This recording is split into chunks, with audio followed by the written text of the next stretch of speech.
In May 2026, former Google boss Eric Schmidt stood in front of 10,000 graduates at the University of Arizona and was nearly booed off the stage. As the jeers rolled in, he stopped and said, "I can hear you. There is a fear in your generation."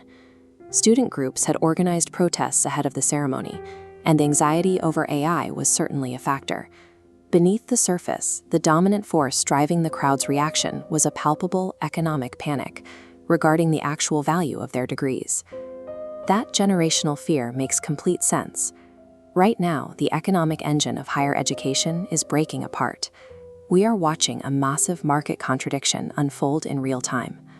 Across the country, the ways universities price their degrees are splitting in two entirely different directions.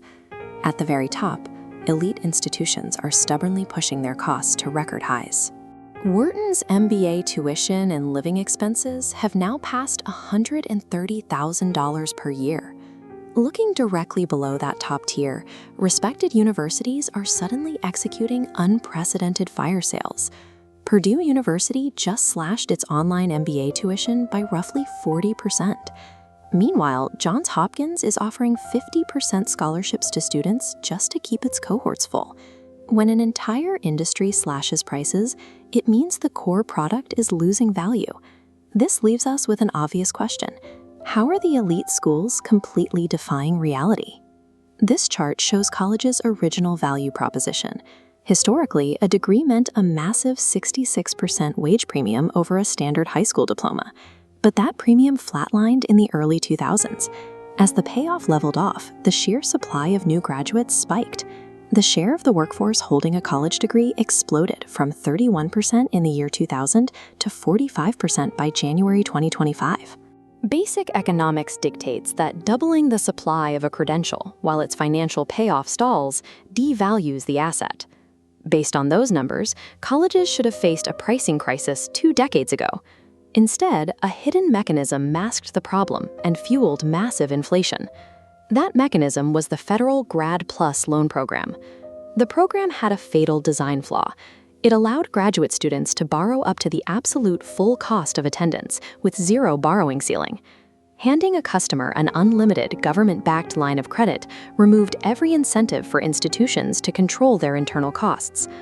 Because the federal backstop made the sticker price practically irrelevant to the person signing the paperwork, the entire education sector inflated into a bubble completely untethered from economic reality. That era of cheap money ended with the July 2025 signing of the One Big Beautiful Bill Act. The legislation killed Grad Plus entirely. In its place, the government set a strict $100,000 lifetime borrowing cap for graduate programs. This was a deliberate market-clearing mechanism. It instantly unplugged a 20-year artificial life support system, forcing the sudden price corrections sweeping the market today. That federal loan cap connects directly back to the massive university price slashing we looked at earlier.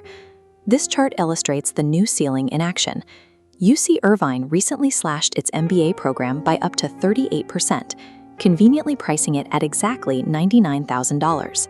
The school's dean explicitly admitted that this exact price tag was reverse engineered to align perfectly with the government's new borrowing ceiling. These tuition drops are desperate recalculations by institutions discovering they have zero pricing power without unlimited federal subsidies. So how can a school like Harvard continue to charge astronomical fees while everyone else slashes prices?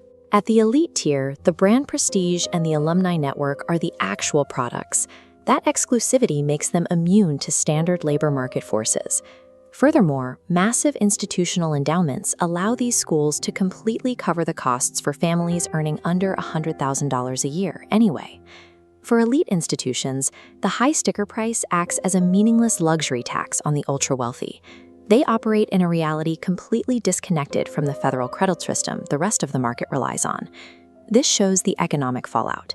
Private colleges now rely on a staggering 57.1% discount rate just to keep their doors open.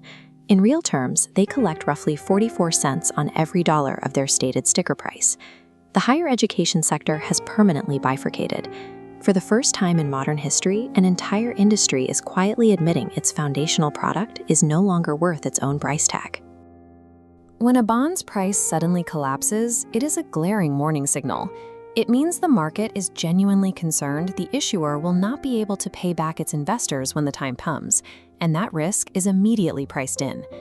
A similar repricing is happening right now in higher education. Traditional 2-year MBA applications are down 20 to 30% this cycle. As a result, schools are actively slashing their flagship tuition prices because the demand that used to justify those massive price tags has cratered. A major driver behind this drop in demand is a phenomenon known as job hugging. Experienced professionals, anxious about the impact of artificial intelligence on their industries, are clinging to their current roles. They are choosing safety over taking time off to earn another degree, which gums up the entire hiring pipeline for new graduates. Without a massive brand name to fall back on, the middle of the university market is being forced to make drastic cuts to survive. Syracuse University, for instance, recently eliminated 93 different programs, wiping out roughly 20% of everything it offered. Meanwhile, Kentucky State is tightening its admission standards and bracing for a massive 20% drop in enrollment by the spring of 2027. The middle of the higher education market is collapsing inward. These institutions are actively shrinking and marking down a failing product, reacting to the harsh economic reality long before most prospective students even realize it is happening.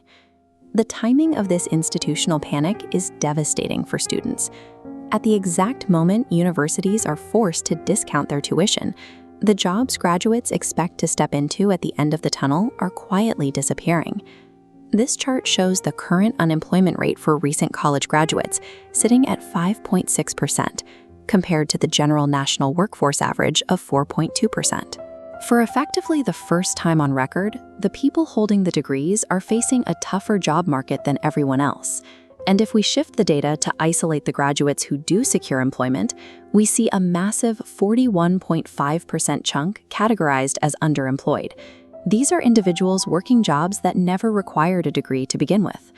Watching this graph transform into a line chart, you can track the exact financial toll of that underemployment. When a graduate lands a job that matches their field, they earn an 88% wage premium over a high school graduate. But for that underemployed group, the premium crashes all the way down to a 25% floor. With the promised wage premium evaporating, a generic university degree no longer functions as a reliable economic shield. For a growing percentage of students, it is little more than a financial liability and permanent deadweight. Students clearly sense the danger, and most point to an obvious culprit. Recent surveys indicate that 89% of graduates assume artificial intelligence is the primary threat torching the entry-level roles they desperately need. However, research published in June 2026 by the New York Fed points to a completely different cause for the vanishing jobs. This graphic breaks down the true drivers of the spike in youth unemployment. It demonstrates that remote work, not AI, is the dominant factor, accounting for an estimated 64% of the rise in jobless young adults. The logic in the data is straightforward. Employers are increasingly refusing to onboard inexperienced workers because it is incredibly difficult to transfer workplace skills and provide meaningful mentorship over a Zoom call. The entry-level job market was already struggling. AI simply arrived to finish the job. In the tech sector, 65% of hiring managers now explicitly state they would rather invest their budget into new AI tools than hire and train a recent graduate, pushing junior hiring down nearly 8% in just 6 quarters. Industry leaders call this trend seniorization. Roles are being redesigned to demand skills that used to take years to acquire. The bottom rung of the career ladder has been automated and offshored, breaking the exact mechanism that allowed previous generations of recent graduates to slowly pay off their student debt. While the generic college path falters, specialized degrees still offer significant protection in this labor market. Economists refer to this protection as a moat. If you pursue engineering, medicine, or nursing, you are entering fields that require physical presence or highly regulated expertise. Those jobs cannot easily be automated by a machine or outsourced to a remote worker. Contrast those safe havens with the rest of the academic spectrum. The research reveals that up to 28% of all bachelor's programs and roughly half of all master's programs currently deliver zero or negative lifetime financial returns to the people holding them. This diagram illustrates the strict mathematical ceiling you have to respect when taking on college debt. We draw a hard horizontal line at $100,000, which is the maximum limit for federal student loans, separating relatively safer debt below from a highly dangerous zone above. Watching the area above that $100,000 threshold expand into the red, we see the runaway danger of private loans. If your program forces you to borrow above the cap, you expose yourself to interest rates that can hit 18%. Without a guaranteed high wage premium waiting at graduation, it becomes mathematically impossible to close that debt-to-income trajectory. For those still in school, the most effective survival tactic is acquiring real-world experience before graduation. Clocking in time at an internship cuts your risk of underemployment by more than 49%, because it secures the in-person mentorship that remote work killed everywhere else. The economic math that once supported the default college path has broken.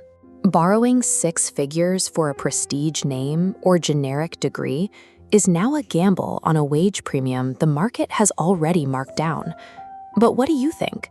Would you tell an 18-year-old today to take on the debt or walk away and learn a trade? Let me know your thoughts in the comments down below.